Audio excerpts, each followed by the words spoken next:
Alright guys, today I'm doing a review on Noble Jerky. This is their vegan jerky. It's basically like beef jerky, but made with soy, so non-GMO soy. So take a look at this, guys. We're going to do a quick taste test. As you can see, it's non-GMO, vegan, and it does contain soy, but as you can see, but it doesn't say it contains anything else, so check that out. That's the ingredients. Here's the nutrient panel. Do you guys want to read it? Pause the video. Okay, let's open this up, do a quick taste test. Let's take a look there. This is what it looks like, guys. I've tried their chipotle and barbecue. My favorite so far is the chipotle. Let's see if this tops it.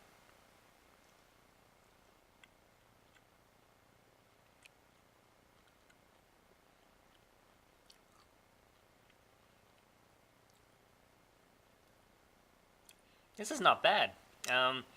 It sort of has a hint of ginger to it, like a ginger vinaigrette with the teriyaki. Actually, it tastes really neat. Is it as good as the chipotle? I'm still going to have to go with the chipotle being my favorite, but this is a really close second. Yeah, it's quite good. The texture is good. And it's not super wet like the barbecue. My least favorite was the barbecue. Alright guys, if you have any questions or comments, post them below, subscribe to the channel. Definitely check this out.